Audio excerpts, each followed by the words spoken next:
We do have a quorum present. And Mitch, if you want to open us in prayer, we'll move on from here. Heavenly Father, I appreciate and enjoy your presence in our lives. I pray that you'll watch over this meeting and all present, that we'll have an enjoyable day together in fellowship. And Father, I ask and pray this in Jesus' name. Amen. Well, I wrote on here some new neighbors. Some of them you've heard of before. I just kept them on there just as a reminder. But just south of me, the immediate lot sold to Dr. Sajid Malik, Dr. Malik. And then the Robinson family is currently building the house just a lot south of there. It's coming along rapidly. Nice people, Laura and Anthony, and they have 2 boys. I've already checked with the boys. One of them's 15, so we may have an additional mowing partner showing up. So I know Jay and I would appreciate that. Good morning. Come on in. If you need it, I bet you we could sit on one of those chairs and Rusty would, his rent's usually pretty cheap.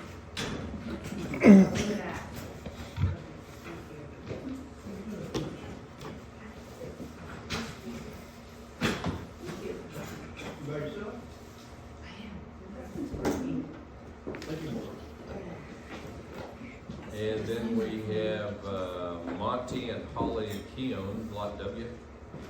Bought that from, Rusty Shannon. okay, that was the Shannon lot. And then John Burgess has moved to Dallas, and Kevin Deagle has bought his place. So we've got some folks coming and going. And there is another interested party in the lot south. I think it's the last lot that Ted has, the 10 acres. He is supposedly coming this weekend to look at it. He's, I believe, a United Pilot, but I'm not too sure. He wants to come and see it, number one. Number two, he doesn't need 10 acres, so something we may have to be faced with down the road is a possible subdivide, which has never happened. The rules associated with subdivision is that would go to an entire vote of all the membership, and we'll see what he decides he wants to do. There were some queries as to whether Ted could subdivide that prior to. As a developer, I think he still has to go, now that he doesn't have the majority voting interest, he has to still get an overall vote and approval of that. And I was honest with him about where the location of the lot is, power lines next to the highway, all that stuff associated. So we'll see what he decides. Did he say what, right down the middle, 5 and 5, or? He was wanting only 3, but Okay. that's just his initial comments on that. And otherwise, Matt, I don't know of any other new neighbors or anything else going on at the moment. The secretary report. Okay, You want somebody to read the minutes, or you want to read the no, minutes? I'll read them. There you go. They got way too long last time.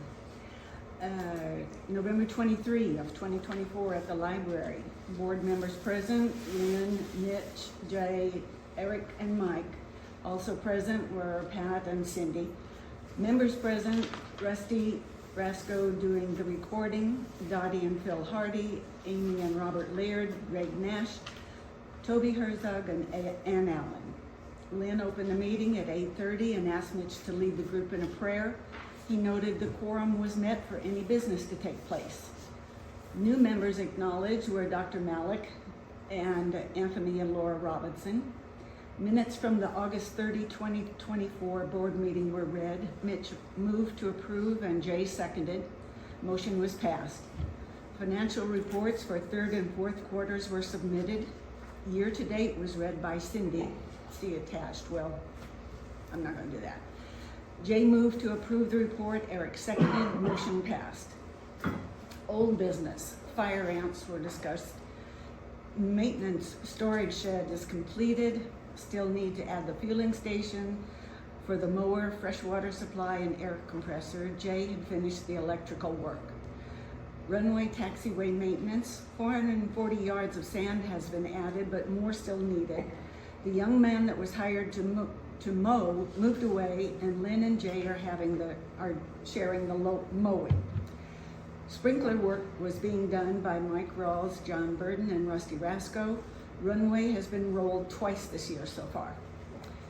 Renaming the taxiways, Lynn chose the names South for the new South Axis, Ponderosa for Ponderosa Drive, North for the Ponderosa Cul-de-sac, Northwest for next to Herman, Southwest by Vossman.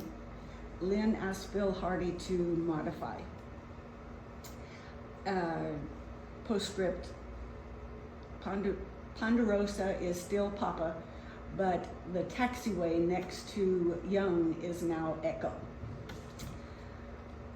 Water drainage concerns, all the culverts needed to be cleaned out after Lynn had discussed with Tim Toll, agreed that to add river rock would stop the erosion.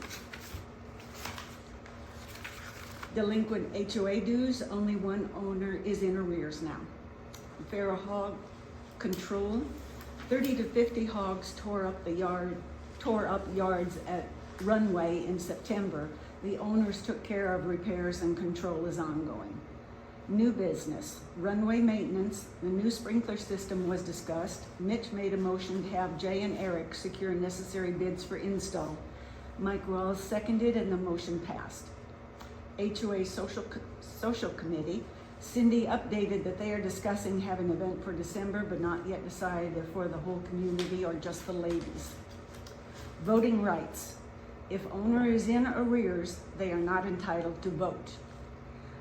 New internet possibility. Robert Laird investigated Easy Fiber for internet service in the future, and he gave his findings. Security for community. Eric discussed and advised to contact him with any concerns. Power lines at south end of the runway. Eric advised his contacts have no record of who the owner is. Election results.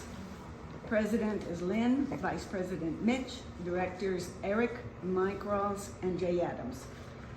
Cindy Nelson is the Secretary, Treasurer is Cindy Nelson, Secretary is Pat Rasco. Lynn's closing remarks included that if there is something bothering you about the community, please put it in writing to him or the board. It is the only way he can act on it. Jay moved to adjourn the meeting. Mike Rawls seconded. The motion passed at 9:15. Any corrections or additions? Would someone propose vote for approval or motion? I'll make the motion. Okay, I'll second that. Jay made a motion to approve the minutes as read. Mitch seconded. All in favor say aye. Any opposed? Motion passed. Treasury report. Well, you know how good Cindy's voice is anyway, plus she's got a sore throat right now, and she has grandkids today, so whether she'll be able to talk when I get home or not, I don't know, but I'll run through this real quick for you. May I interrupt for just a second? Yes. Because you had something on here for me that, I'm sorry. And I was gonna talk about that, verifying email addresses of members and website access for members. I put that down there primarily because it seems that there's still people that can't figure out how to get on the website, and then they claim they don't get emails. So it's been a constant battle since we've gone that direction as well. So I guess we need to probably put a blast mail out, so just to reinforce access to WaverlyAcres.org. How do you feel about giving the password to the membership through via email? Because that's a problem. People get on there, but they can't get into the documents. I mean, it's really tough. It's 1836, but should we include that in the email? I think it has been. We need to do it again. Yeah, I'd be happy to. I'd be happy to. Off the top of your head, do you know of anyone in particular who was having an email problem that I can contact? No, I fixed everything. I fixed it. Oh, They asked and I told them. no, oh, sorry. I meant, you said that emails, they weren't getting the emails. Well, I don't know of any right now, but we've got the new membership. I think the new people, the new lot owners, I think have got email access. What I'm thinking about doing is, as a test, is to kick out an inquiry for a response, such as, are you happy with the grass, or something that they have to answer. And maybe we can start using the email system as a query as to what's going on, and keep them better informed. I'm not real good on quarterly newsletters and all this stuff, because I just don't have time for it. But I think the more we get them involved in email and maybe having to answer questions or get their thoughts, that's something I've thought about. We could enhance the email system and maybe get some feedback. Just a Okay. thought. Okay. Sorry, I'm not even following my own notes. So treasury report, how goes it? Beginning balance as of 12/31/24 was $36,664.62. We had income from dues of $31,872.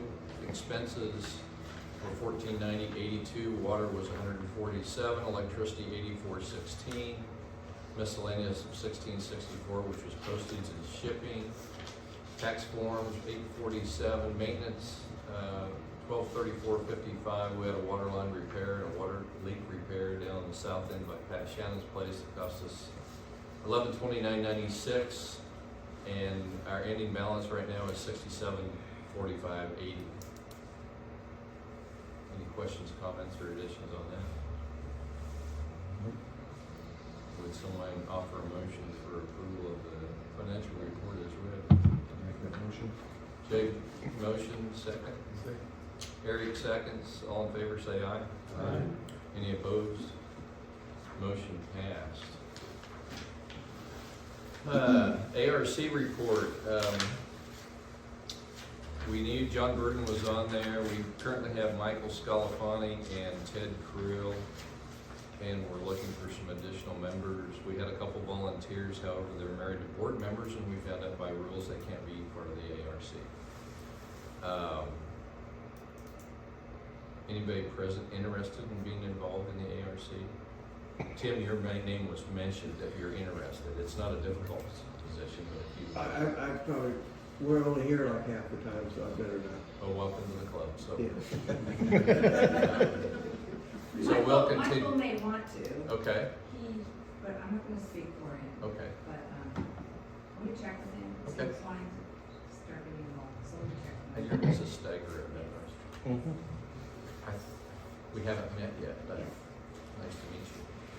So If you we'll- want, I'll do it, but And Rusty had volunteered to But- be part of it as well, but he begrudgingly. begrudgingly. And the only other ARC that we have active right now, there was one with Pat Shannon, but that has been changed and squashed, and I'm not too sure what he's gonna do with an outdoor kitchen. And then Kurt Hensley sent me an email the other day, was interested in knowing if he needed to reapply. He's replacing a fence. He's not doing anything new, but he's gonna fix the fence around his pool. To my knowledge, I don't know that that requires. That's repair. That's a repair, so that's what I told him. And outside of that, I think as far as ARC report, there's nothing else unless somebody knows something that I don't know. About an internal ARC. Well, we, Fill those I- pieces, we fill that void until we get approved people. give me names and they need, I don't know if I have a list. I mean, is anybody on the board able to do it? No. Until that Well, is filled? no, technically no, the board members can't, no. So, It's just that I have papers already for an ARC approval, so, Okay. I don't wanna let it stretch out here. All right. volunteer, okay. as long as we don't have to be here in person or, As long as I have your email address, we can send you the stuff and go from there. And that's the same way with you, Tim. I mean, if you want, and it doesn't, it's not restricted to 4 members. We just need, there are 3 members. We just need people that will look at it. And the key thing about the ARC is we have to stay away from bias. We have to just look and say compliance and then precedence of what's been set, because there's a lot of things that have been custom discussed over the years and people have done it anyway. And So how many people, do you have, then you only have one? Two. So, Russ, Yeah. no, who's, If she doesn't, that'll be three. okay, So we have a minimum of three, so Yeah. you got a tiebreaker if all else fails. And then anything that the ARC, the board looks at them just as a filter, but we can't approve or disapprove. That's the key. So a lot of the stuff, I'll volunteer then. so Tim Toll and Mrs. Laird would like to be part of the ARC. I would entertain a motion to approve them to join the ARC. I'll make the motion. Mitch, make the motion for accepting Tim Toll and Mrs. Laird on the ARC, and Jay seconded. All in favor, say aye. Aye. Any opposed? Motion passed, so you're officially our ARC members. And I'll Question? try to provide you with some, go ahead. Are we sure Ted doesn't have to approve the ARC members? I think the board approves it, and Okay, he's not part of the board, well, so the Yeah, board he's just a approves it. property owner now. He's not a But he, developer anymore. even though he's on the ARC, he's a member of the ARC, but the board approves committee members, as I understand it. so you're saying he's no longer the declarant? He's a declarant, but he's not, he lost his majority in a lot of the, I could ask Ted, but I don't think there's a problem. I don't think there's a problem either, I just want to be sure that we're doing. I will run that past Ted since he Okay. didn't show up today and see what, because I can tell you how Ted normally does it, and he Yeah. wouldn't like that either, but that's okay. Question? So then how many signatures are needed How many? to approve? A board? How many people are needed to approve that? Oh, three. For signatures? Oh, for approval of a request, three. Yeah. 3? You can have three, You have to so you have have- three, minimum of three, you can have more members on it, but you can, it takes a minimum of three approval or a majority, so now if we're at five, 4 out of 5, So, okay, the majority, Amy and Tim and Ted and Michael. so we got Ted, Michael, Tim, Mrs. Laird, who did I forget? That's all that That's you 4, mentioned. okay, so I That's would, why I asked how many signatures are gonna be needed then. 3. I'm So just it's gonna, still I'm just 3. gonna make the call, 3. Yeah, just a Three. majority. As long as they get a majority vote. Okay. And if it's a 2-by-2 tie and they have that much discretion, they can bring it to the board and Yeah. we'll discuss it. Yeah. Okay, How's that sound? yeah. Let's see, I got old business, fire ant treatments. The fire ant, I've done about 25, 30 acres so far. The runways, taxiways have been treated with fire ant bait. I hit hot spots primarily right now. The extinguish is what we're using. Part of the problem, I was gonna do it earlier. Wet weather was my enemy on that in time. But I still have extinguish available for the residents if they wanna do that, and the HOA provides that. They also provide orange oil. Orange oil works as a drenching agent, and it works like in gardens and areas where you're gonna have food, or you don't wanna use extinguish around something that you might eat. It doesn't seem to affect animals as far as I can tell. And I've got chickens that will eat anything they can see, so it doesn't seem to affect any of that, and I don't think they mess with it anyway. The extinguish is still a little bit on the expensive side. 25-pound bag of that runs about $230, $225. It hasn't gone down in price. It's a corn meal base with a sterilizer in it. So it sterilizes the queen. Once the queen's sterilized, she can't produce and the hives die. It takes anywhere from 1 to 2 weeks for it to see results. But all of a sudden you start seeing these mounds, if they haven't been knocked down yet, and you kick them, if they brought that stuff into the hive, it kills the hive. So I know Vossman had another treatment that he was using that was very effective over there. He tested it on the taxiway and around his house. It worked for a year or two and then it quit. And last year they came back and it didn't seem to be effective. So whether they're morphine, I don't know. The other issue with all the construction east of us is that they pushed a lot of fire ants our direction because they've been disturbed. And when you hit a mound or look at a mound and you see winged ants in there, those are queens, they're getting ready to fly. And all they have to do is fly 20 feet, land, and find a buddy, and guess what? There's another mound. So it's gonna be ongoing. The mowing and rolling of the runway knocks most of those down, and the runway actually looks relatively good. I've got one lot between, well, just north of you, that's loaded up, and I'm gonna hit it hard with some fire ant bait, because it hasn't been mowed, and I went through there, and I just thought they were just clumps of grass, but they're clumps of fire ants. So if you come up with any new magic that can kill fire ants, let me know. You can always drench them with hot water. They don't do well with that. You thermal shock them. I've used a product called Demon, but it's an insecticide. It kills them in 60 seconds. So you can get it as a powder form. You want to be careful using it because it is a poison. And there's some concerns in the neighborhood about using poisons. I understand that. So, but if you want to extinguish, you can call Pat, and I can mix up. For 5 acres, a pound of it will do it. You don't have to spread it very thick at all. I mean, if you use a little grass spreader or just sprinkle, or you can do mound treatments. One of the things I went into Ace Hardware the other day, and I thought, and a lot of people, I think Rusty's used Amdro. Well, I found Amdro in there and opened the bag up, and it wasn't, I think for a 5-pound bag, it was 23, 24, 25 bucks, let's say. That's a 5-pound bag for 25 bucks. I opened it up, it looks exactly like Extinguish.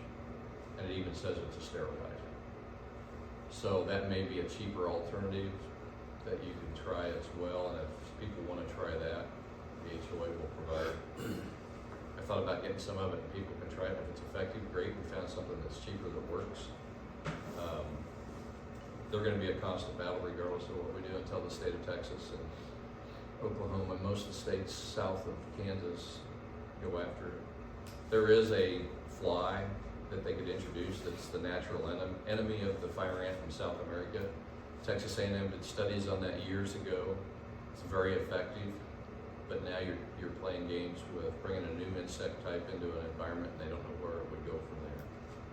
So, any questions on fire ant bait or fire ant treatments? I decided to have the meeting here because people haven't seen this facility. It came out, it's doing exactly what we asked it to do. It's storing the equipment. Yes, ma'am?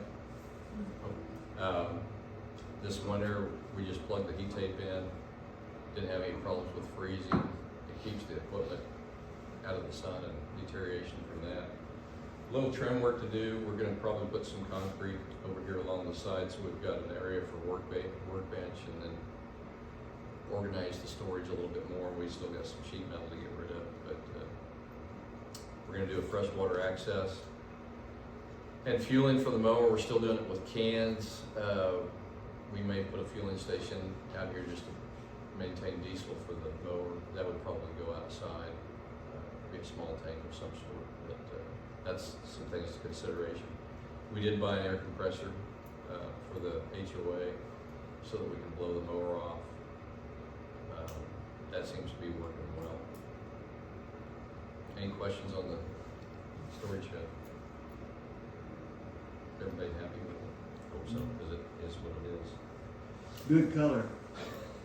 Well, that was planned, because when everything greens up, it's just, the only thing that we thought we'd like to do is just put strobe lights and code lights on the outside so Rusty would love his new ornament outside. We chose not, Right over there. Pretty good target practice. we chose not to do that. Anyway. Runway taxiway maintenance. I've been trying to get some sand here delivered, and we're still gonna get some delivered. The center's not bad. The edges are a little on the rough side. If you haven't experienced that, you can drive a mower down them and you'll find it a little bit bumpy. And it's gonna be a constant battle on that end of it as well. I hauled our existing sprinkler machine down to Belleville, Texas for repair. It's due for a major seal repair, and Mike Rawls has had enough of trying to repair it. Plus, it's big enough to where these people, it was good when I got down there and delivered it. very nice people to work with. It's J&S Well in Belleville, and they had another unit sitting right there that they had overhauled. And so I think they may know what they're doing. But they're gonna send us a quote of what the repair would cost and what it would take to totally resell and rework that device. We're gonna need it in the interim, and we'll talk about the new system here in a moment. But even if we get the new system in and decide we're gonna sell that unit, we're gonna sell it in good shape so it works. So that's the reason. And it's been a trooper. I mean, we've had that thing for how many years now? At least 8. No, it was eight. And it's done its job as good as it can do its job for the most part, so. And then we had a request for some ideas on what it's gonna cost to put in a single wire system or a wireless system. And Jay and Erica, do you have any feedback for us on that? We really haven't moved forward with that a great deal because we're trying to get these other items to come to fruition so that we'll have funding to go ahead and do this and alleviate the idea of doing an assessment, one-time assessment or raising dues, whatever have you. So we'd like to see what we get back from our litigation with regards to what the HOA is owed. And then we will proceed forward where we can keep on going and keep the ball rolling on this project. But in the little bit of extra work that we have done on it, it looks as though we're going to put hex in. This black dirt, everything moves over, and you get a lot of shear, and that's one of the reasons we're having pipes breaking. We're having pipes breaking over in our sprinkler system just from it. It's cracks this big, this deep, and it creates a lot of stress on the pipes. The PEX will expand to 2 times its diameter if it freezes, although where we're going to put it, it won't freeze. And it will take about 35 degrees of deflection before it maintains a permanent stretch. So, large main line of PEX going down one side of the runway, with stations that go out, go across the runway. This is our preliminary. We'll cross the runway on one of the ends and go up the other side, where it'll have little drop-offs for the sprinklers, and they'll be divided into zones that have PEX running to the heads that will be retractable, and you won't have to worry about hitting them or having them to become frangible units like the lights we put up, and should work automatically just like your sprinkler system at home. We did the wiring in here. We put through footer conduit in preparation for that so that we can have a controller right in here and program it any way we want to program it to water whenever we want it to water. So it should be a fairly maintenance-free item once we get it in. And preliminary costs are in the mid-60s thousand to get this done. That's if we have someone put it in. And that way they do all the marking for other lines, electrical, any kind of utility lines. If something goes wrong, we call them, they come out and fix it because it has a warranty. We're now out there digging it up and trying to fix everything all the time because we're all getting a little bit older and we all like to enjoy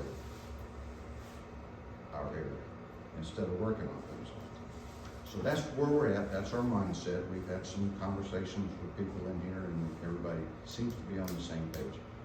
And I think that's where we're at. And as soon as we get this other thing going, then Eric and I, who just retired, congratulations. Now, one more day. One more day. One more day. Yeah. Make it through Houston and back. Yeah. And Bring it on, mate. then we will pick this thing up. We should know within a month where we're gonna be in this other thing, and then we'll rock and roll with it. Jay, the PEX pipe, I take it they're gonna go across the runway at different places. Well, we hope to not. Okay, they gotta drill or It's a trench, but it's a shallow trench. Straight in, far north, far south, and come Yeah. back. oh, come up each side? Okay. Yeah, and So we don't have, cross so the we don't runway. have to jump. That's the across thing, we don't runway. wanna cross the runway and make any Well, the concrete. reason I ask is I've got a subsoiler that I've actually pulled pipe with. it would just split the soil, we wouldn't have to dig a trench. But it's goes under 3-point, Right. and it's laying in lay. Well, there's two ways that they actually install it. They have a big machine that kind of looks like a miniature bulldozer, and they have these big spools, and they drill it. It's a directional, like a horizontal drill. Okay, Drilling no, machine. it's fine. I wasn't sure how they're gonna do it, but Right. I just wanna let you know if you need to pull a pipe or a wire or something, I've done that with that. Right, that's how they do it on golf courses, so, Yeah. but thank you. And the other way is to trench it with a trencher and put it in.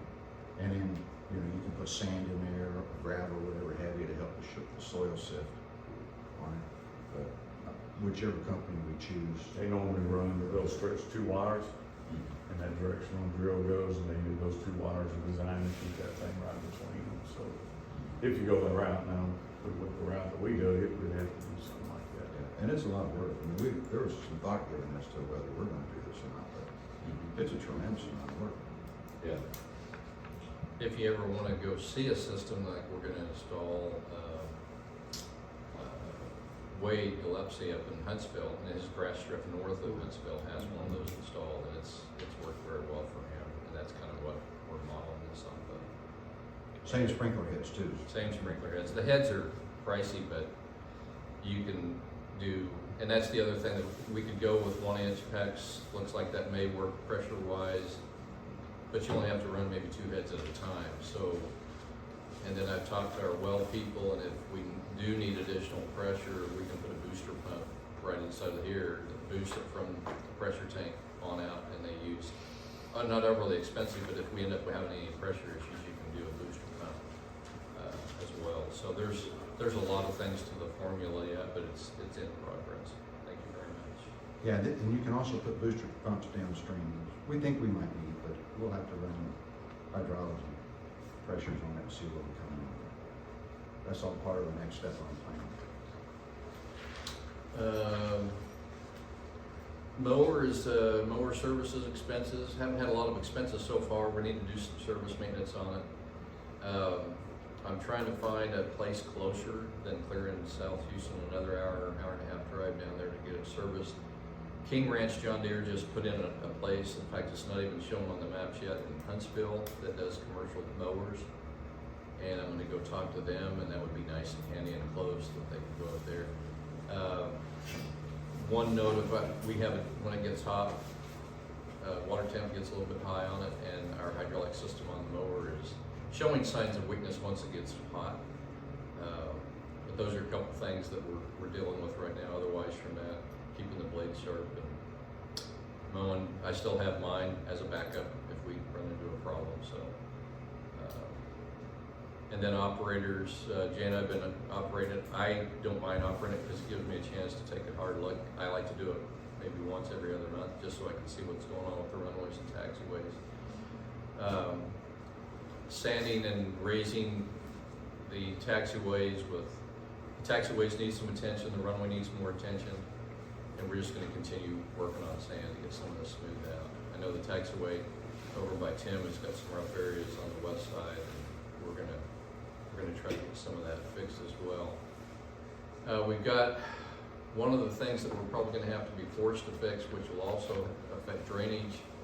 There's a culvert between Kevin's place and Robbie Young's place that, number one, wasn't put deep enough. Number two, we have a hole in a spot on the south side of it. I'm gonna mark it with a cone. It's about this big right now, and then it's full of trash, and it, one of the reasons why when we get 6 inches of rain in a 24-hour period, we get water back up, sometimes clear over the taxiway there. That drainage system we're gonna have to address, and I'll get some bids as to what it would take to replace that and get the elevation right and correct. And then we've talked about it, Tim and I've evaluated a lot of the culverts around here. We're gonna clean out the inlets and the outlets and put some bull rock in there. There was bull rock, believe it or not, on Ponderosa Drive on the downstream side. We had so much water flowing through there, it moved the bull rock. So, depending on how our hurricane season is, and you've seen the amount of water we can get. The big discussion with a lot of people is trying to say, well, we need to increase drainage out of this property. The natural drainage is what we're stuck with, and it goes out to the southeast.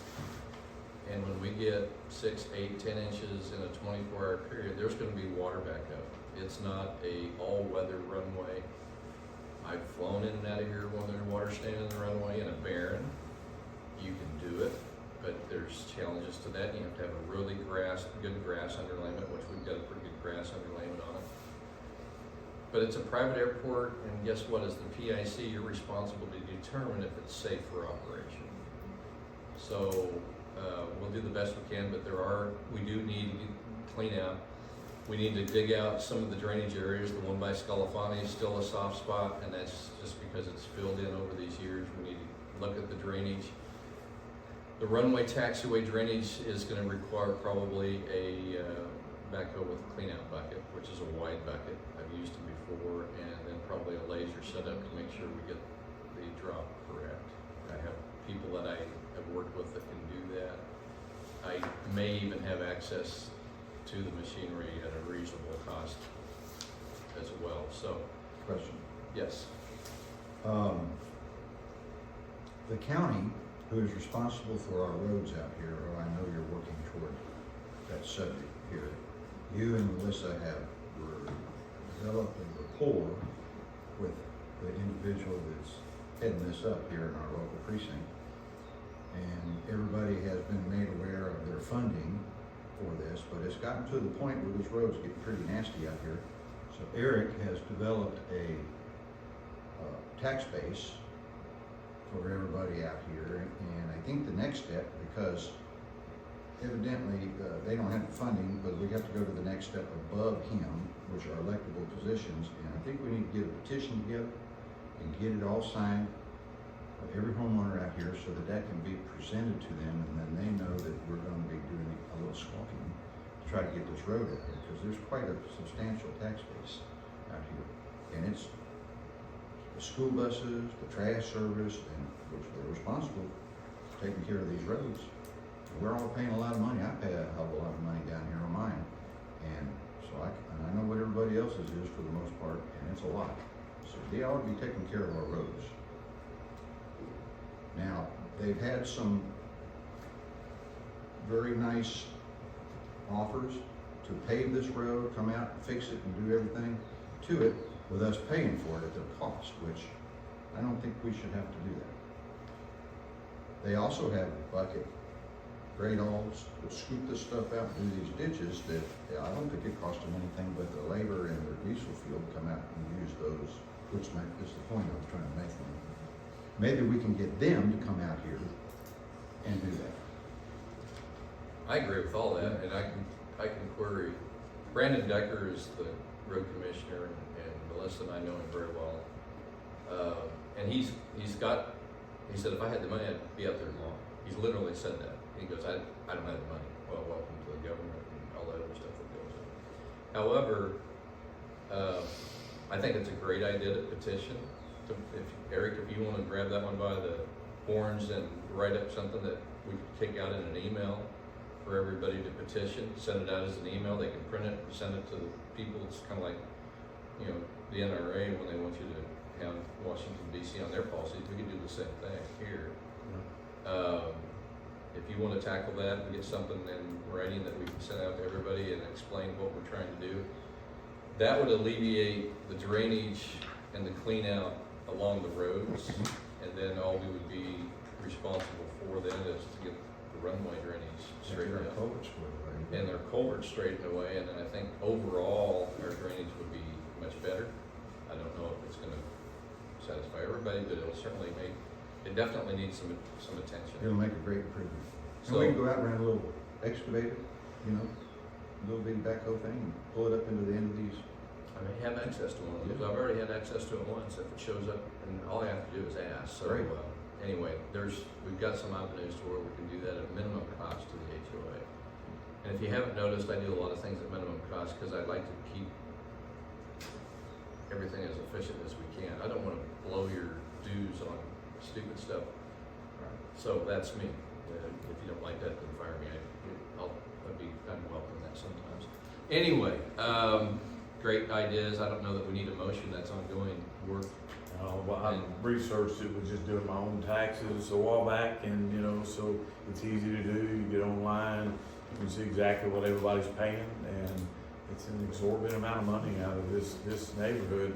And you throw all of these over here, you know, and like Tim said, they're gonna have brand spanking new curved concrete roads because the developer did it. Our roads suck. I mean, I jar eye teeth every time I drive down them. And you literally go almost in some cases from 0 to 4 inches, 5 inches, you know, jumps where they paved it. They didn't blend anything in.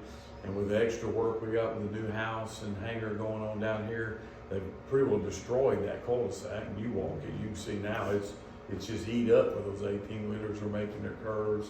Same way down here. So I'll probably just go back through all that packet and update it this year since we're going into new tax season, and literally just take him and say, here's a lump sum of what everybody, including the outside Longhorn Loop, because they're paying for that as well, you know, the members on that side. So, and then, you know, y'all want to set it up, and whoever's wanting to sign it, we'll take it down to them and do it now. When they only have $400,000 in their entire budget, and it's going to take twice that to pave this road, I guess. I don't know. Did we get a quote? at one time? 266. Oh, really? $266,000 of just, and that's free labor material, Cost. cost. Yeah, that was a cost. So, out of their $400,000 budget for, and if you've noticed, when you drive from Montgomery County to Walker County. Oh, yeah, I love it. You My can old tell when cars, you yeah. transition because Walker Yeah. County doesn't take care of the roads like Montgomery County does. These So- are worse than Brazoria County. So anyway, that's where we're working at on that. And Brandon is easy to work with. He's just kind of bootstrapped. What's his last name? Decker. We're down to just one delinquent HOA dues. That house has been sold. It'll close in June. And right now, all of that money will be recovered at closing. So the realtors have been requesting the amount, and Miss Cindy is calculating the interest and everything else on it. So we will get our dues plus interest when that lot closes and moves on. We're still dealing with mailboxes on Ponderosa Drive for the right-of-way. We just need to get it moved one way or the other. The utility easement, there's a little confusion between what it says in the deed restriction versus the plat. The plat defines, it's an official document, it defines the utility easement. The utility easement is defined by where the power boxes are, is a simple way of looking at it. There's also property pins, so we're continuing to work on that to help everybody else get the right-of-way cleared. Question. Yes. We've talked about, we've sent letters to the individuals, and nobody's done anything about it, so in order to push through this and get everybody in compliant, what would you think would be a good next step? Maybe have our attorney write a letter?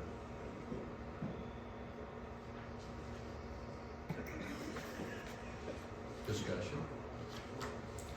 I don't like it, but nobody wants to do anything about it, and, you know, I'm in compliant. There's a lot of other people that are in compliant here, and there's just a couple that aren't.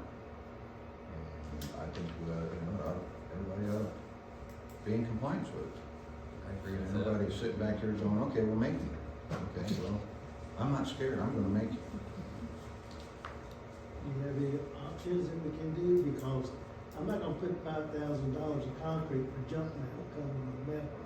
Well, still, we gotta be in compliance. I'll tell you what, I'll come help anybody that wants to move their mailbox.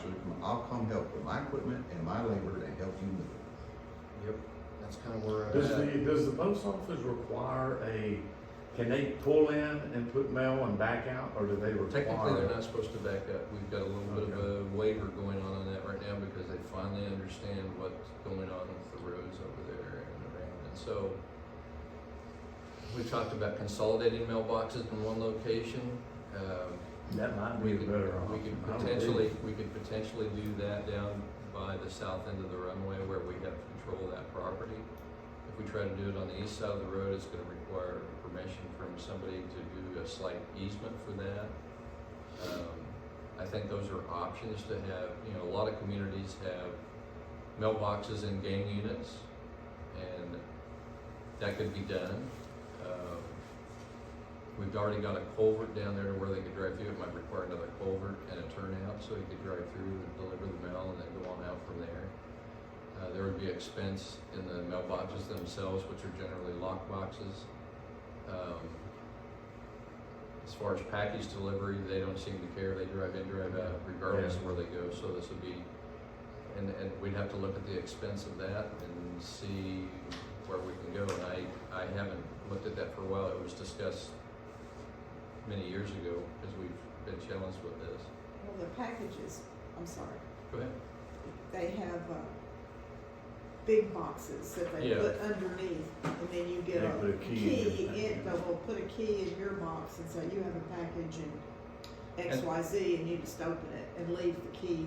And that's a choice if you wanted to go with the big boxes below, and if not, when the postal delivery can't put it in your mailbox, they will leave a card and you have to go to the post office and get it anyway. So, those are kind of the options. And I don't have an answer today, nor unless somebody wants to propose something, but that's where we're at with the mailboxes. And what we- Or if the, Well, we either spend the money to do that, or we spend the money to make the homeowner be in compliance, or it's their responsibility to be in compliance. So who would like to look into a gang mailbox that we could potentially put at the south end of the runway on the east side of the fence that they could? is that furnished by the post office, or is that a separate thing? That would be, it would be probably the community purchasing it, or people that want their mailboxes there. I'll look into that. Okay. Any other comments, questions on the Rusty? I have a suggestion that I'll sit down and talk to somebody in detail about whenever, if you're gonna do it. You already talked to somebody? No, I just have a suggestion Oh, that okay. it's not gonna be anywhere near that kind of expense, so. It's not bad. No. They really are. Oh, the mailboxes are expensive, they have to be government approved, Yeah. yeah. But- So you're saying it is expensive? Yeah. Okay. We might have to task the, building committee to make sure people are aware of that. Approving the building is one thing, but also make sure they understand. Because that's what it's been in the past, nobody understood. Or the other avenue you could take is just change it to where you don't use the road as a taxi. It's gonna restrict all the lots. That one's not acceptable to me. Okay. Anything else? Ongoing. Feral hog control. Well, the only people I know of that have had hogs in their yard here lately are the Inmans, and apparently they're feeding hogs over there or something. I've had a few random, but not many. As you can tell, they've come across there one or two, but I shot that big mama hog Okay. last week, so she's one of the. You're sure problems. she's dead? I'm Saw pretty- her dead body. Where'd you shoot her? Right out here? I shot her right back here, and she ran back over in the woods, across the backside of the runway, back behind Steigers, and into the woods way back over there. And 2 days What time later, of I day? What time of day did you shoot her? it was in the evening time, right about, Really? just right after dark, about 7:30. And then it went, and the gut shot, and she squealed, and she ran back over there, and 2 days Maybe we'll later, I come saw back. the buzzards over there. Good. I saw the buzzards, yeah. So, that, It looked like he that did. baby dropping device is gone. There's a lot of others, but at least that big one, I think was the one behind your house, is gone. So if you're not comfortable handling the hogs on your own, please call a board member, call me, call Jay, Michael Scalafani. There's weaponry out here that can take care of that for you. Just like, I can't be remiss on this, if you're gonna shoot a gun on your property, you can do that legally in the state of Texas, but the projectile has to stay within your property limits. That's the challenge. And so, if you talk to Michael about that, when we had the hogs going nuts, we had all kinds of people out here wanting to shoot their 308s and everything else. A 22 bullet will travel a mile. So, be very, very careful. That's all I'm gonna say about that. kind of covered road conditions, county update, we're gonna work on that. I think the petition side of it will be good. Some new business, unless there's any more old business that anybody can think of that we need to chat about. One question, Yes, sir. when would you like to start the runway dirt hauling and leveling and load voids? All I have to do is make a phone call and start dumping sand, so. Whenever you're ready. I know after that. Potential signage, Mr. Steiger mentioned this to me in a phone call, about signage to let our neighbors to the east of us know that there's low-flying aircraft or something of similar nature. We do have 2 posts and where a sign was up before down there. I guess if we wanted to get a little sign and say, welcome to the neighborhood, just be advised there's low-flying aircraft here, or something along those lines. I don't know what to say. But it's not a bad idea, something to consider, because I don't know, those realtors are really gonna be honest and tell them what their next door neighbors do and have been here for a long time. I think it's a good idea. I think you need a name and a year. Yeah.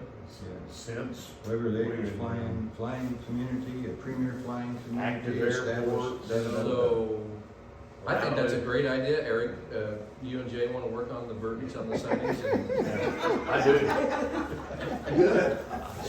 So I agree with that, and then you can measure the size of sign we need, and then we can go down and purchase it and put it up on something. And 50 by 50, don't move here. so if you guys wanna I do think, that. Mike and me work on that, how's that? Yeah. If they do it, all right, how you doing? So I would entertain a motion from the board of getting verbiage on the sign and getting it approved by the board, and then purchasing a sign that we can put up for information. I'll make that motion. Jay has made a motion for the purchase of a signage. Is there a second? I'll second Mitch seconded. Is there any other discussion concerning that? All in favor say aye. Motion, anybody opposed? Motion's approved for a signage purchase. Signs, I got one question. Yes, sir. I noticed that people, commercial businesses, they just stop and advertise, U.S. Trees of Texas. those things. We're pulling them up. Yeah, and now we got aircraft detailing coming. Yeah. Yeah. They're really great for, like garage sale signs later, if you flip them over back. So I've been saying. So I was gonna say, So the only- good, pull We them can up. pull it when we see them Yeah. unless they're on somebody And we else's pulled one property. up and threw it up and realized we needed their name and I didn't keep it. So it would have been nice to know who they were. Who was that one you gave me? I threw it away. The only other sign I can think of that we need to probably take care of is our 30-mile-an-hour sign, which has been beat up. Who ran over there? I have no idea, but anyway, Stop sign got pulled out like the next day. I have posts available and I'll go and put the 30-mile-an-hour sign back up, and it'll probably get beat up again, but maybe I should put a red light on it. I don't. Strobe light. I have those. So, not much to say about the canceled construction update other than it's in litigation and mediation. They've slowed the construction down on that new neighborhood quite a bit. I haven't heard anything. Yeah, they're, Got anything like that? well, it's ongoing. I think there's at least 3 homes, if not 4, in process. And they're just finishing up the fencing around the water system. So it's, it's like any other real estate. It's in the beginnings, and we'll see if it takes off or not. Do you want to talk about some of the theft that's been going on with building Well, materials out here? So, good point. So Anthony had about $10,000 worth of materials delivered to his lot, and that next night they disappeared. And so he put up game cameras and some movie traps and slept out there at the lot whenever he has a big load of construction materials. He's preventing that. Plus, I've been scanning the area with my thermal, so if he's there, I usually check so I don't scan him. And use discretion on that. However, I wouldn't walk down his road at night, because you'll trip something that's gonna sound like a 12-gauge shotgun. It doesn't have any pellets in it, but it's gonna wake you up. Very. So, he put up game cameras there when the construction was going across the east from us. A guy that I worked with for 30 years, did the water system over there. And believe it or not, they stole $10,000 worth of underground pipe, which I think was 6 or 8 inch pipe. They stole 2 buckets for his backhoe, big backhoe, that were on the trailer. There were 6 buckets there. They tried to steal a backhoe machine. They caught that guy. He's in jail. So Eric can attest to this. Anywhere there's active construction, the thieves are there as well. And a lot of times it's somebody that's out there doing a job legitimately that lets his buddies know that there's some materials available if they need some. They're gonna tell, as many reports as we've written over the years, if they're building, the lowest paid, lowest denominator guy there is gonna tell his buddies and sometimes somebody else, and they're coming back, they're gonna get your trailers. It just happens on a daily basis, so, we've got Mike's building, we got a new house over here, and we got this one, and they're looking at everything. I mean, I don't even I won't even open my garage doors and roll the car out while they're building. Because if they see it, they're gonna come back and try to take it. And it happens all the time, so just everybody needs to be aware. When they start throwing up y'all's hanger, there's gonna be some guys they don't mind telling their buddies and put carpet in your house. Just go check all your windows, because you'll always find a window behind a bush. I mean, we've written so many reports, so somebody's gonna be watching and ready to steal your stuff, so everybody needs to be vigilant, so the lights are coming back on, Russell. That makes it easier for them to see. What It they're does, stealing. it's easier for me to shoot them too. I don't have it written down here, but one of my thoughts for security for this neighborhood, the one advantage we do have is one way in, one way out. Yeah, they don't like that. And so, my thought is documenting people that come in and out. We could put a game camera with a big chip right there on the fence at the corner driveway that would cover either road, Longhorn Loop, Ponderosa Drive, and document anybody that comes in and out of this place. Now, depending on the size of chip you could put in there, all it has to do is take a picture. About 900 a day. And so, It's a busy street. but that would be something that we could put up when somebody does report something. At least we've got some type, because that's the first thing I ask you, do you have a picture of the license to have? And What about it's- signs we put up down there, like you're under video surveillance or something? That would be good too, and we could do that associated with the 30-mile-an-hour sign. I don't think there's anything wrong with a little sign below that saying. You can do the neighborhood watch, you can do whatever, Yeah. And we kind of operated as a neighborhood watch. At one time, we even thought about getting Waverly Acres stickers to put on everybody's vehicles, to identify vehicles that live here. Another thing I've seen that they do in some neighborhoods. But those are some security things that we could be proactive on to at least maybe thwart some of that. And even fake cameras work. So, Signage is very good. signage, fake cameras, and a real camera, then they don't know which one's really taking I the just picture. have a quick question. Sure. Are there any plans to put lighting at the entrance? Are there, Never has been talked about. no? That's why you see reflectors on the post out there when you're driving down Sure. 150, so you know where to turn. Because even I, after living here 20 years, I've gone past that, but we put reflectors on it, and now you can see it. But no, nobody's ever really come up with a proposal for lighting at the entrance. It's a two-way, double-edged sword. Yes, we're here, or no, we're not. There was thoughts of putting signage at the V at the end of the runway at one point in time. Thoughts? Maybe U-turn several times. Now that the manners are there, Well, get closer. if you come up with some ideas on that, Michael and I talked about it, we're Sure. trying to, yeah. Put a light, Go ahead, I'm sorry. I was gonna put a light up so it's easier for them to see where to turn And still, and steal stuff. Well, I mean, I could put another strobe up. I mean, if you give some kind of lighting, that's also where you can put cameras, signs. Problem with that close to the road is that they'd steal it, whereas and then if we put it on our property, which is part of the runway taxiway there on the wedge, that's trespassing. We could also put up this is a private community, trespassers will be prosecuted. Yeah. I mean, stuff like that. There's signage that we could put up that would at least make them think about it. Probably it's a little strong, but you could say this HOA is protected by Smith and Wesson, but I don't know if that's the one I should say. It's not wise. My camera will, as soon as somebody clears this Snook's house, it picks them up for a 30-second clip. And literally my phone, every time somebody walks by, a cat walks by, I get probably 50 a day. That's how many people are now, we're building, so, Oh, yeah. but literally, it's amazing on a dead end road how many, but as soon as they clear that bush, camera hits it and it's a video, it's a very good picture. Not good enough to get license plates, but and I get to see Miss Pat, she moves my trash can, I love her for it, so, but I'm just telling you, there's a lot of traffic on this road. And it's, well, a lot of it's behind us, that Yeah. house going up.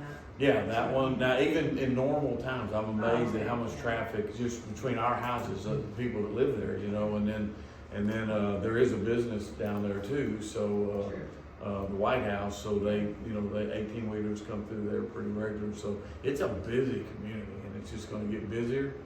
But, anything you can do to deter it, they've proven that signs in your front yard are better than cameras. Just saying you have an alarm system is more of a deterrent than the actual alarm. Because if they're gonna rob me or you and you don't have a sign, it's easier to go to your house. So, but we'll work on that. I think it's all a good idea. And then I'm off from now on, so I don't sleep very well, and I really get out and about late at night. But people just, that it's that magic time between 1:30 and 3:30 in the morning is when they're gonna hit. That's when they like to come back and actually steal your stuff. So most of us ain't getting up at that time of the night, So would anybody entertain an option to at least evaluate potentially putting, and it might cost the HOA a little bit of money in Wi-Fi fees, but put a camera at the end of the runway that would look at both Ponderosa and Longhorn Loop, and we could have that tuned in to a board member or a security team that would get the picture sent to them? I mean, is that something we should look at? They make them where they cycle, like they're good for, depending on the number of cameras, if you just got one, you could probably get 2 weeks. It's just being able to go back and. Well, there's a loop, they can Loops. have a loop, and then if Yeah. something happens within the neighborhood, You can go then check we it. get notified of it, we go down there and pull it and look it up. Yeah. Does anybody want to entertain a motion to move forward with that? I'll make the motion. Jay has a motion on the floor to move forward with a security camera at the end of runway 180. Mike Rawls gonna second, I can't. technically now. All in favor of moving forward with a security camera on the south end of the runway, say aye. Aye. Any opposed? All right, we'll start working on that as well. One of the things that occurs, and the reason I'm asking this, because I've been going through tons of records and documentation of what the board does, what we do. And for the ease of it, a lot of times I will send out an email to the board if we need to do something, spend some money or whatever was going on, and I'll get approval back from the board. One of the things that I think is missing in our records is those emails and approvals by the board need to be documented and put onto the website so that the ownership knows what's going on and what we're approving and what we're doing. Does that seem reasonable? Number one. And then I will either turn it into an email or a text and have Pat or the large get it on. I mean, you talked about doing like a quarterly newsletter. I'm happy to do that. If you wanna start doing that. I hate newsletters, so I'm terrible with that. So. No, I mean, I'm offering But, to do it. but anyways, for information, just so that there's a place on the website that we have it documented, because that's where we need to go when things go awry. Was that approved? Wasn't approved? Is it on somebody's thumb drive in Timbuktu that I can't get a hold of and get documentation of what was actually said? I want to be transparent here about what goes on within this HOA, and I think anything that we do, whether it's through an email or a text or whatever, somehow we need to document that, get it on the website so people can look at it, or I can say, have you looked at the website and checked to see? Well, the text message comes down when we've done it, where multiple people get Exactly. one. Right. If that can be forwarded to the email and then turned into notes. Because the minutes of the meeting are I on, didn't- are on When the I website. had the old folks on, I just forwarded all of the replies to each board member. So each board member had a copy of who said yes or no. And then I kept the final email that came back around with everybody's okay on it. And that I kept in the personal records, so that's how I kept track of it. I just want something that's documented, so the website, it's on the website, I'd like to get this entire community relying on that website for accurate information. And that's where they go. And, you know, if all else fails, if they see something, they go, what in the world was going on with this? Contact a board member, board members, phone numbers, address, emails, whatever. But I think that communication needs to be improved some, so that's why I brought that up. So we're gonna work on that. Deed restriction update. Our deed restrictions have been, we've talked about updating and modifying our deed restrictions for as long as I've been here. And Jim Vile, when he put this package together in the beginning, he went to a lot of different aviation, HOA, airport communities, looked at their deed restrictions and copied and pasted. And there's some that are real simple that need to be modified. And so I would like to get the documentation of what it actually takes to go and legally have the system-wide vote on a modification. We can do that through the website and notify that here's a modification, do you approve, disapprove, get a majority. Then we submit paperwork to the county on the official CCRD restrictions to get those modified. One simple example, for example, technically the way it's written right now, you're only supposed to keep 5 gallons of gas on your property. There's no way I can operate with that. Never have, never, and nobody does, because we run too many things with fuel. So, and it's kind of like hangar, and they were saying, well, it's to keep people from having, you know, yeah, well, if you have an airplane or 2 airplanes sitting in your hangar that have anywhere from 80 to 140 or 50 gallons of fuel in them, if it goes up in flames, it's going to be pretty exciting. I don't care what you do, and the airplane isn't going to contain that fuel any more or less than another container. So that's just an example, and maybe that will get some people involved in looking at the deed restrictions and coming up with proposals. And, you know, if it passes, it passes. If it doesn't, don't get your feelings hurt. There's probably reasons for it, but that's how a community needs to work. But anyway, more member input, and I'd like to get more people involved in that process so that the deed restrictions and what we do and how we operate. We had talked about that at one point in time, and how exactly do we go about it? Because I don't know, having that changed. And that's what I need to find out. I'll get that information out. We'll get that out to where we can find out exactly what it takes and how we do the proposal. And that would be a good thing, if we could find out, or we'll do a joint effort on it. That's all Melissa does all day long, right, on the contract, so she would be pretty good, and with whoever else. But sure, you talk about her when she leaves. I know, That's really, yeah, she gets volunteered for lunch. I'm not gonna mention a word to her. So. I will. Okay, But if I well, camp out in your driveway, you know why. we'll move forward with that and see if we can get that working better. The runway access on the south end runway is all complete, culverts in. Grass is slowly starting to creep in there, so that seems to be working well. I don't have much more to say about water well maintenance. We've already talked about voting rights. We talked about ARC committee members. Does anybody here have any questions, concerns, or suggestions? I have a question. Yes. Okay, it's about the architectural committee. If we put in, for instance, a pen to turn the dog out into the pen to go potty in the backyard, that's similar to what John Burton has in his backyard, that's was attached to the house. But this is just, you know, my little dog. Do I have to get permission to do that? If I put a pergola over the patio, do I have to get permission? Not that I know of. Not that I know of. Okay, so what are the things that you need to get permission for? Pretty much what we've done is new construction and made sure things comply with setbacks. Okay. We've had, yeah, border fences that they need to be, whether it's approved or, you know, Okay, so where you're gonna just put the little fence. stuff that's just right there. You're really trying to protect setbacks so that you don't have a problem with setbacks of construction, just like a building needs to be 20 foot from the edge line and stuff like that. It can get out of control when people start picking on one another about colors and this. Every home out here is custom. We had a big hoopla on metal buildings at one point in time, and we had, you know, kind of barnuminiums or hanger home combinations, and people went nuts because there was metal siding on them. However, at the same time, there were at least 10 or 12 metal hangers out here as well. How can you tell the difference? It's an air part. That's just me. That's just me speaking. I think it was ridiculous. But on the other side of that, when you're going to put something up that's either right away or too close to the runway or is a safety issue, I don't think that's. So if it's just still right there at our house. Yeah, initial plans, you know, plot plans and stuff like that are important so that you've got an idea before they construct whether it fits or not. The way it was written technically, if you had construction changes during the process of construction, you were supposed to submit modifications and stuff like that, which is not a bad idea. If you want to cover your bases, that's a good idea.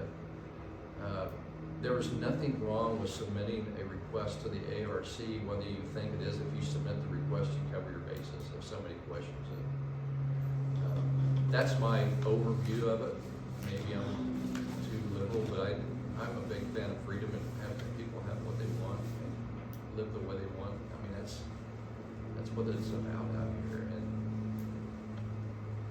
rather than be a judge, I just soon look in the mirror and judge myself, and I'll be too concerned about what everybody else is doing. You know, love your neighbor, especially in good question. There's been a lot of confusion on that as well. How's the website doing? Huh?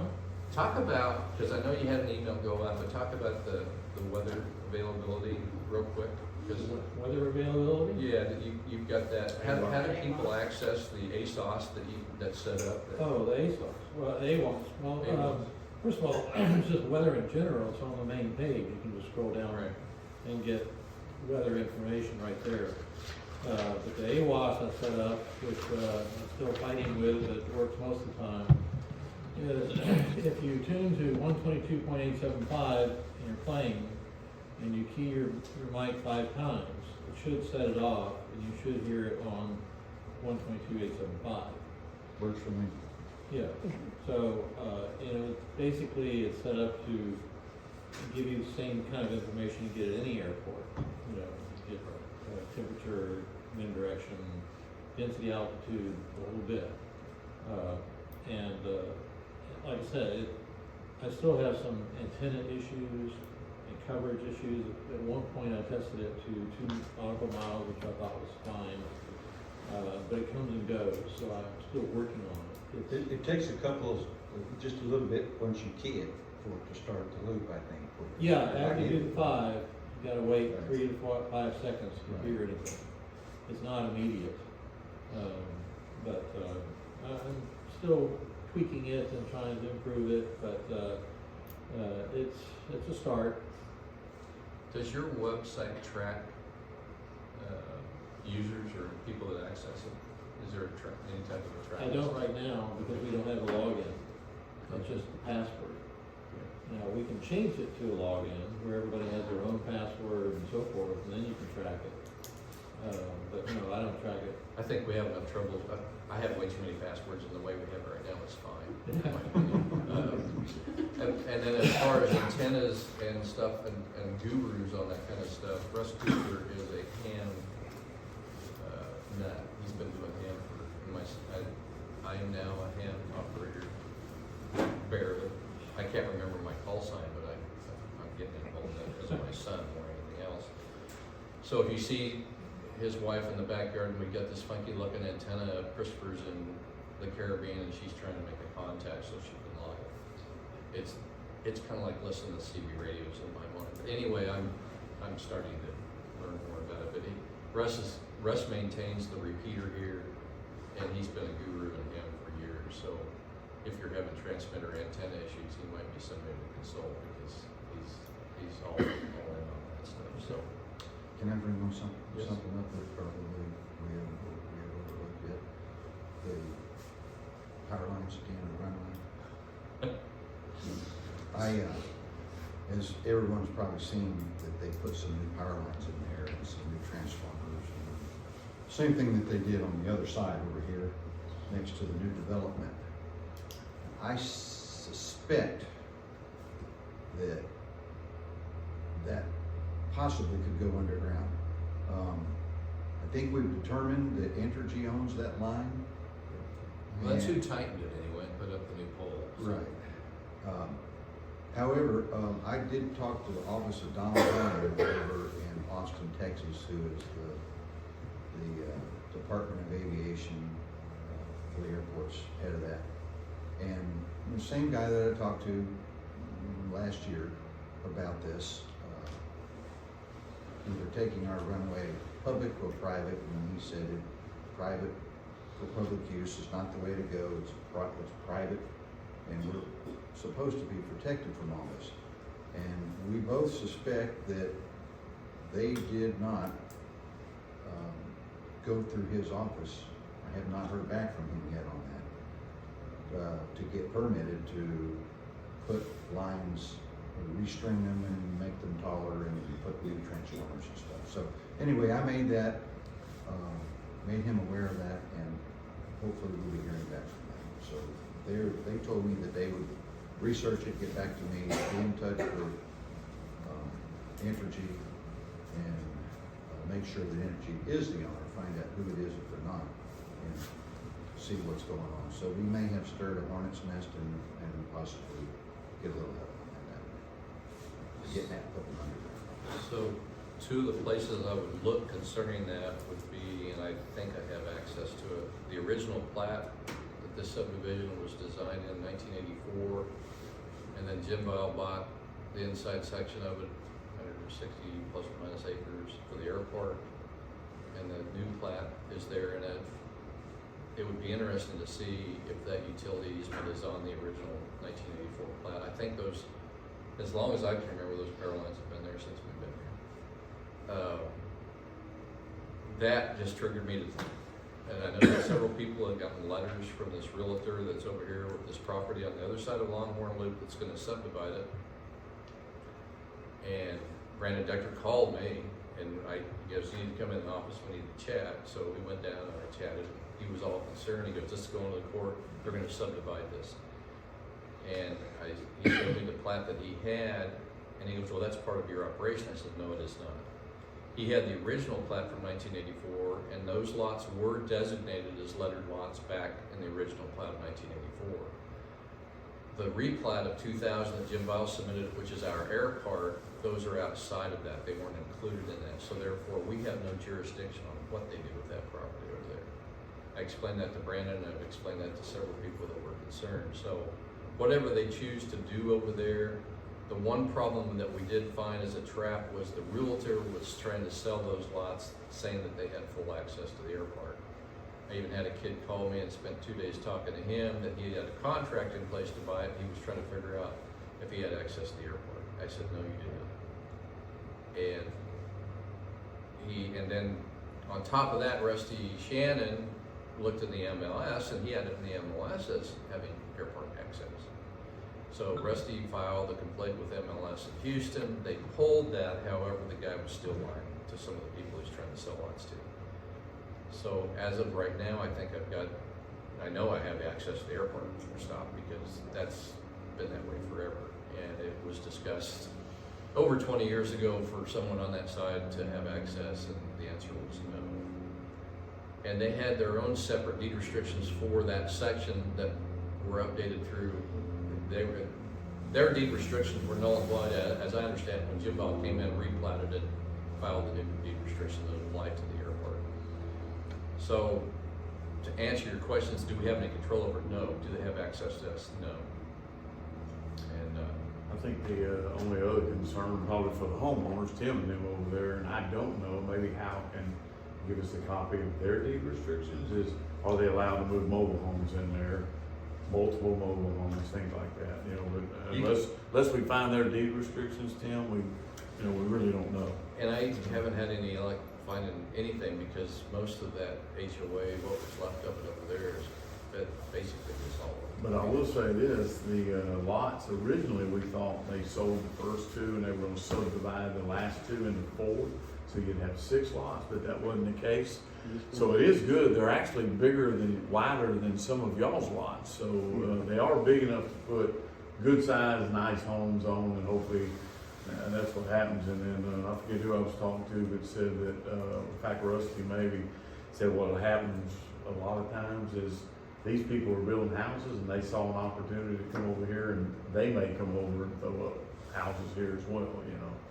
So, but we really don't know until you see who bought them and what they're planning on doing. The I sim- kinda wonder why I got the letters from the county, Because you're within 200 yards Well, of that. but I wonder if, The reason it was because of the plat they were looking at, they were looking at a 1984 plat. It only, it only affected, it looks like it was only those people adjacent, which would be you and. well, I wonder if like Russell Cooper and Jack Dean, they should have got letters too. They should have. They did. They did. Oh, they Beckham's, did, yeah. Beckham's did, Tim. Oh, okay, yeah. Yeah. Looks like what was Yeah, directly the people across. adjacent to the lots apparently Like got the straight letters. across, Cause I didn't, yeah. That document that was sent out to it, it states the distance, like within 200 yards, the immediate affected area, and that was the definition. So to have petitioned that, everybody should have gotten a letter of petition up that night. I know it was like it was strategically planned to get it in short notice. I'm Oh, sure. yeah. But that would, whoever would have gone down, everyone that got that letter over there with their signatures. I think there's 4 lots, I think somebody's buying 2, and then maybe the other ones are sold individually. they're all on contract. Yeah, I suppose in a long shot, the realtor could be exposed to possibly having his real estate license denied due to the fact he's not telling the truth. Right. But again, it's outside of our jurisdiction, but if they want to push that back, we'll find out. I know there's Rusty Shannon's monitoring the situation. I didn't know, so. Any other questions or thoughts? I make a motion for dismissal. Second, Well, I didn't make it, but I'm requesting a motion. I'll make that motion. Jay made the motion. I'll second it. Mitch seconded. Any, all in favor, say aye. Aye. Any opposed? This meeting's closed. All right.